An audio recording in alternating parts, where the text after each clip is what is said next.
Comenzamos Quién es Quién a través de Diamante FM 98.7 y TNU. Gustavo Vanescayan, que le habla de salud. Le agradece que una vez más esté junto, nosotros compartiendo este programa. El día de hoy recibimos al diputado Alejandro Sánchez del Frente Amplio. Gracias por estar en Quién es Quién. No, gracias a ustedes por la invitación. Siempre es un gusto estar aquí. Bueno. Terminó de votarse la rendición de cuentas en diputados. Era un desafío porque no estaba el famoso voto 50, que era el voto que les faltaba a ustedes por la decisión de Gonzalo Mujica del Frente Amplio. ¿Va a tapas cerradas en el Senado? La idea es que lo que votaron ustedes se vote en el Senado tal cual para no arriesgar a que vuelva a la Cámara de Diputados. Sí, yo diría que sería lo mejor para el Frente Amplio y es lo que estamos en intercambio con los senadores. Como tú bien decías, se develó una incógnita que estuvo durante 6 meses puesta arriba de la mesa, es si el Frente tenía la capacidad de liderazgo suficiente como para poder establecer un mecanismo de diálogo interpartidario y poder aprobar una rendición de cuentas que no solo era aprobarla, sino es aprobar una rendición de cuentas que fuera, de alguna manera, en el mismo sentido de profundizar las reformas que ha llevado adelante el Frente Amplio, porque podía haberse aprobado una rendición de cuentas con una mayoría de la oposición que cambiara radicalmente muchas de las cosas que venimos llevando adelante. Lo logramos, ¿no? Y este es un logro del Frente Amplio, por supuesto, pero también del sistema político en su conjunto, que pudo discutir, que pudo dialogar y que pudo construir una propuesta que, mientras la región está aplicando recortes salvajes, en Chile están discutiendo un ajuste fiscal del 5%, en Brasil hacen una reforma laboral sanguinaria, donde se acaban las horas extras, se trabaja hasta las 12 horas, etc. Y Argentina no deja de producir más pobres, porque lo que hace es producir más pobres cada día más.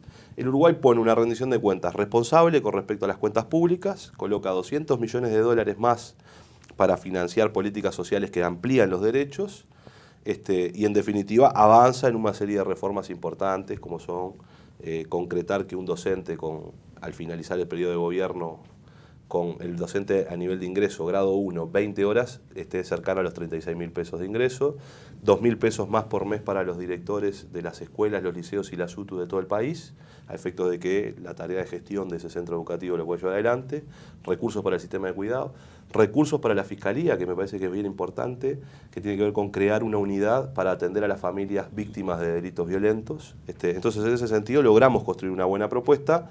Yo diría que ese acuerdo político, que además esta propuesta de redistribución, porque fue a las 5 de la mañana, pero a las 5 de la mañana se vota una moción del Frente Amplio donde redistribuye estos recursos, que fue votada por todas las bancadas del Parlamento, por unanimidad salió.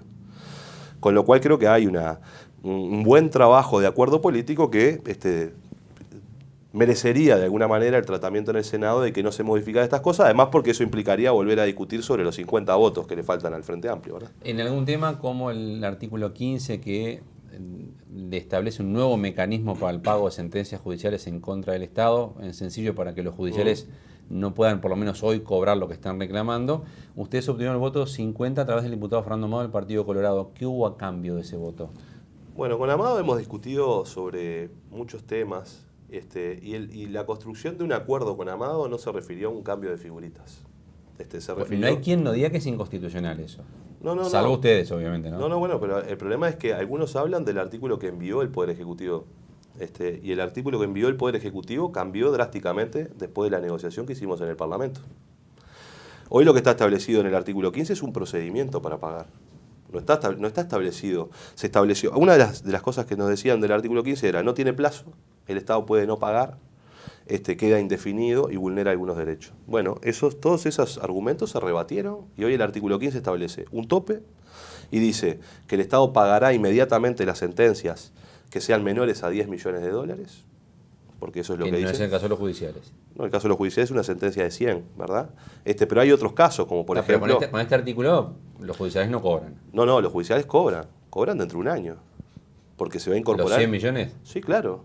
Porque lo que dice el artículo 15, por eso es importante. Que en 2018 van a cobrar los 100 millones que están reclamando. En el 2018 se incluirán en la rendición de cuentas, en este caso, la sentencia de los judiciales se incluirán y se pagarán perfectamente. Entonces, ¿qué es lo que pasa? ¿Qué es lo que establece el procedimiento? Entonces usted dice que no va a haber ninguna quita. Todo lo que se les condenó al Estado a pagar se les va a pagar el año que viene. Exacto. Se va a pagar y se va a incluir en la rendición de cuentas, porque eso dice el artículo 15. Entonces tuvieron bien no agarrar la propuesta del Poder Ejecutivo que les decía les pagamos un porcentaje menor. A ver, hubo una negociación en este caso con los judiciales, pero el artículo 15 no refiere solo a los judiciales, refiere a todos los juicios, porque habla de juicios laborales y civiles, que tiene que ver con lo siguiente. Fíjese, el Parlamento redistribuyó recursos por 100 millones de dólares. el juicio de los judiciales es de 100 millones de dólares. Si el Estado tiene que pagar mañana los 100 millones de dólares, ¿qué hace el gobierno? Dice, bueno, todo lo que discutió el Parlamento no lo cumplo, esto que yo acabo de anunciar ahora, no lo cumplo porque tengo que pagar un juicio. No, lo que hace el Poder Ejecutivo con el artículo 15 es, tengo un fallo en mi contra de una sentencia superior a 10 millones de dólares, tengo que programar su pago. Esa programación del pago incluirá, bueno, de qué manera lo voy a pagar, lo incluyo en una rendición de cuentas y lo voy a terminar pagando. Por tanto, no vulnera ningún derecho. ¿Por qué el Estado tiene que tener un mecanismo para pagar diferente al de los privados? Pero en 2018 van a cobrar los judiciales entonces. En el 2018 se incluirá en la rendición de cuentas. ¿Pero eso quiere decir que se pague? Bueno, se puede empezar a pagar a partir del 19 o se puede empezar a pagar alguna cuota antes. Eso será parte de la negociación que establece. La totalidad, dice usted. Por supuesto, el Estado uruguayo paga todas las sentencias en su contra. Las ha pagado históricamente y las tiene que pagar en el futuro. ¿Por qué? Porque ese es un principio importante. Uno puede discrepar con lo que hace, lo que define la justicia, los que administran la justicia, ¿no? La justicia es un principio y los que administran la justicia a veces se pueden equivocar. Puede discrepar con ellos, pero tiene que cumplir con los fallos. Y el artículo 15 lo que establece es un procedimiento para cumplir. Y usted ha cambiado llamado, no le dio nada, al Frente Amplio no le dio nada. Se reúne con Vázquez, sale, dice voy a votar esto y no hay nada a cambio. No, discutimos muchas cosas con Amado. De hecho, la idea de los 2.000 pesos para los directores surgió de Amado. De hecho, con Amado, porque se ha quedado la idea de que Amado solo firmó la moción del 15. Y Amado firmó la moción del 15 con el Frente Amplio y firmó la moción de redistribución de recursos. Nada a cambio.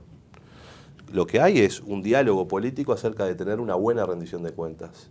Y Fernando Amado, yo creo que lo que plantea y pone arriba de la mesa es esta idea de que no puede ser bloqueado un gobierno. Tiene que haber una oposición constructiva. Y políticamente no vamos a ver ninguna prebenda o ninguna contrapartida de esa actitud de él, de apoyarlos. No, yo fui uno de los encargados de negociar con Fernando Amado, porque me lo pidió mi bancada, ¿no? Y fui uno de los que hablé con Amado y de los que estuvimos conversando con Amado. ¿Y qué intercambiamos con Amado? Bueno, el país necesita una rendición de cuentas. No puede quedar trabada esa rendición de cuentas. Esa rendición de cuentas tiene que aportar recursos con determinada sensibilidad social. Estuvimos discutiendo con Fernando, donde compartíamos mucho de los destinos de esos recursos, y por eso digo que la moción que redistribuye recursos fue firmada por Fernando Amado. Entonces, y además le dijimos a Fernando, y también hay que proteger al Estado, en definitiva, dándole un mecanismo que sea constitucional, dándole un mecanismo que dé certezas de cómo pagar sentencias que pueden poner en riesgo, ¿qué? Las políticas públicas. Porque a mí la oposición, algunos actores de la oposición, que cuando se lean las actas del Parlamento, muchos se reconocieron como neoliberales, ¿no? Cosa que en el Uruguay era palabra prohibida, ninguno decía que era neoliberal, bueno, lo empezaron a reconocer en la discusión del Parlamento. Dicen, ¿un privado tiene que tener el mismo mecanismo que el Estado? No. ¿Por qué? Porque el Estado está al servicio del interés general. El Estado está al servicio de las políticas públicas. El privado está al servicio del interés particular. Entonces, si yo tengo que pagar una sentencia con los judiciales, Aratidí me está haciendo un juicio ahora. Podríamos haber perdido con Philip Morris. Entonces, si el Estado tiene que pagar una sentencia de esa naturaleza, ¿qué hace? ¿Deja de hacer políticas de salud? ¿Deja de hacer políticas educativas? ¿Desfinancia esas políticas para pagar ese juicio o no? ¿O le damos un procedimiento al Estado para que, sin desfinanciar sus políticas, pueda programar el pago de esa sentencia? Hablando de política. Y eso es lo que hicimos con Fernando, que desde mi punto de vista genera la posibilidad real, franca, de discutir justamente sobre la necesidad de que en el Parlamento sea el lugar donde se construyen los diálogos y los acuerdos políticos. Hablando de políticas públicas y de cosas públicas que le interesan a la gente, ¿hay una discusión interna o hay una discrepancia interna fuerte entre el MPP y el astorismo o el Frente Libre Seneni que lleva a que, por ejemplo, las tarifas públicas no bajen? Cuando hay un fondo energético que se puede utilizar para que las tarifas bajen porque hay mejor generación de energía eléctrica, dicen, no, prefiero esto para pagar el déficit, el Frente Libre Seneni. Y usted dice, no, yo quiero que esto se use para bajar tarifas. ¿Las personas están siendo rehenes de esta disputa interna? No, yo no creo que sea así. Hay algunos analistas que dicen que, yo creo que simplifican mucho porque esa no es la realidad del Frente, que muchas veces se da lo contrario, ¿no? Es decir, se discute muchas veces de la confrontación FLS versus MPP, pero después hay otros que dicen hay una alianza FLS-MP que le da gobernabilidad al Frente Amplio, ¿no? Cualquiera de las dos visiones, desde mi punto de vista, son simplificaciones de la realidad. ¿Ustedes no han pedido que bajen las tarifas públicas y Astori les ha dicho que no? No, nosotros hemos dicho que la gestión de las empresas públicas ha sido buena y que esa gestión tiene que también de alguna manera permitir en ese marco bajar aún más las tarifas. Las tarifas en Uruguay han bajado porque no han crecido. Es decir, en enero de este año subieron por arriba la inflación. Sí, en enero de este año hubo un aumento muy pequeño, pero si uno mira el IRPF también. Sí, pero si uno mira la trayectoria, se encuentra con que en Uruguay las tarifas en términos reales en los últimos 5 años han decrecido. Pero O este sea, año podrían haber bajado por podrían haber la bajado inflación. más. A mí me hubiese gustado que bajaran más. ¿Y ahí quién los trancó ahí? No los trancó nadie. Hay una discusión del gobierno cómo utiliza sus recursos, ¿no? Y hay necesidades de inversión de infraestructura y eso hay que discutirlo. Y entonces, en definitiva, se discute desde ese lugar. No es que unos son los buenos y otros son los malos. Yo no creo que eso suceda en el gobierno. Lo que hay son decisiones de política económica. Y esas decisiones de política económica te llevan a definir de los recursos que tiene el gobierno, bueno, hacia dónde los destina.